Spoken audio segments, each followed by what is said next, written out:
So, ito yung unit natin ng Rusi Flash na minsang ipinost ko sa group ng Rusi Flash. And kung makikita nyo, sariwang-sariwa pa talaga yung moto natin. Hindi yun edited.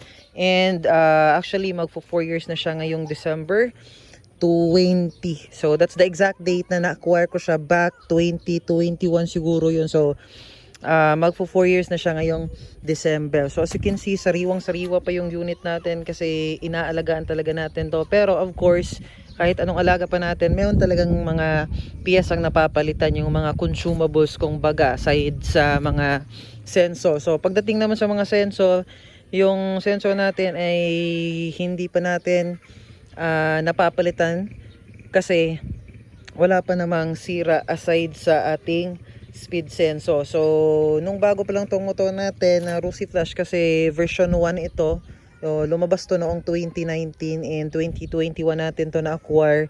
Ang isa talaga sa pinoproblema ko ay yung kanyang speedometer. So, minsan gumagana and minsan naman hindi. Mayroong time na straight talaga siyang gumagana pero pag tinatanggal natin yung ating sensor like itong speed sensor ay bumabalik siya sa dati niyang sakit na hindi na naman siya gumagana. Pero ngayon talaga guys ay natuluyan na. But aside from that, aside sa mga aside sa speed sensor ay wala na tayong ibang napalitan. So sa mga sensor and pagdating naman sa mga switches, okay pa yung mga switches natin after 4 years. So walang problema. Nagka-problema lang talaga tayo dito sa ilaw kasi yung kanyang high beam, yung dito sa baba ay hindi na gumagana pero yung kanyang low beam ay gumagana pa naman. So nagpalit lang tayo or naglagay lang tayo ng mini driving light which is okay naman. And ayan, akala natin yung sira is switch pero hindi talaga yung kanyang high beam talaga yung sira. So dito naman sa ating mga brakes, so stock pa yan. So kung mapapansin nyo, binalik natin yung stock. So makikita nyo naman to sa previous video natin na in-upload sa YouTube na binalik natin yung stock. So ang kasukat pala nito, if hindi nyo natanong, is yung pang Wave 100. And dito naman sa ating brake, of course, hindi pa napapalitan yung ating brake pump master. Ang napalitan lang dito ay yung kanyang repair kit. So ang kasukat dito is pang XRM ng Honda. So wala naman siguro ibang XRM kung hindi Honda lang. So yun lang. And yung kanyang signal light. So ito talaga yung una kong pinalitan kasi nasagi siya and nabali. And hindi naman natin pwedeng tanggalin yung signal light kasi hindi siya safe sa daan kung walang signal light. So pinalitan natin ng pang Honda Click, but I don't think so kung original ba to o hindi. Pero gumagana naman sa goods naman. And ano pa ba? Yung kanyang, of course, yung kanyang mugs. So, pang RFX na siya. And as you can see, bagay na bagay yung pang RFX na mugs. Yung dati kong mugs, nasa akin pa. So, kung gusto nyong bilhin yon ng set, mag-PM lamang kayo sa akin sa Facebook. And what else? Yung kanyang flange hub, yung ating sprocket. So, hindi na siya pang RS100 ng Yamaha, pang C100 na siya or pang Wave 100 na yung kanyang sprocket kasi iba na yung ating flange hub. So flange hub to ng original nitong mugs.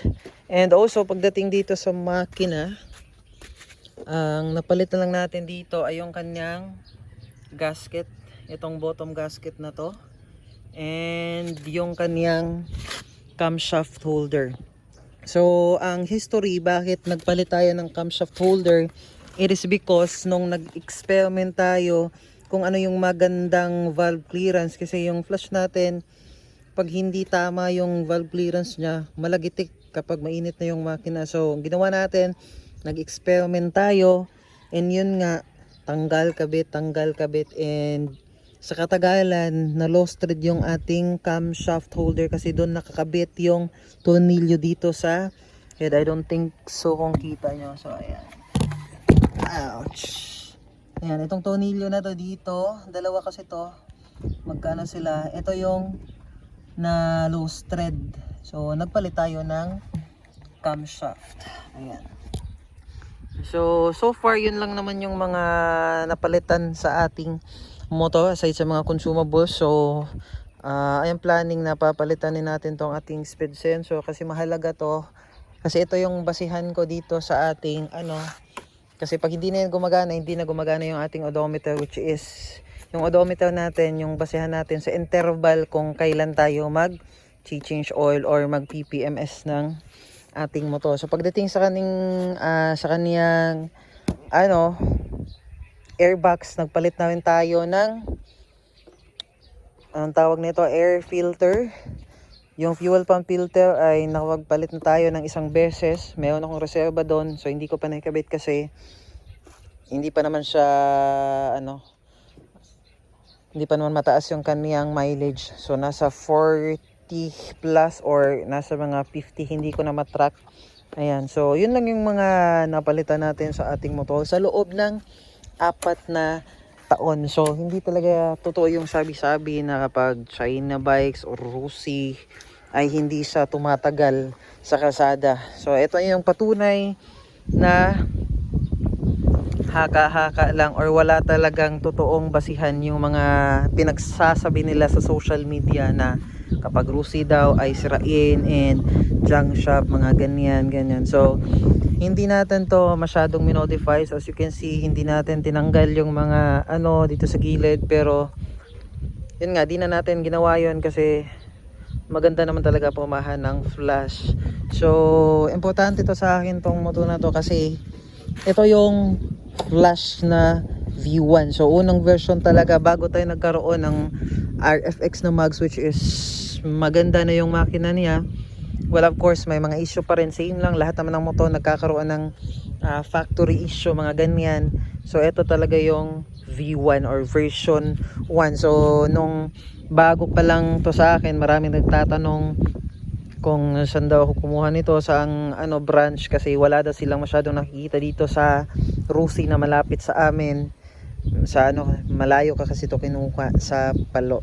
So yun lang guys, I hope nakatulong to sa inyo na yung ideya ninyo pagdating sa China bag. So that's it guys, and ride safe.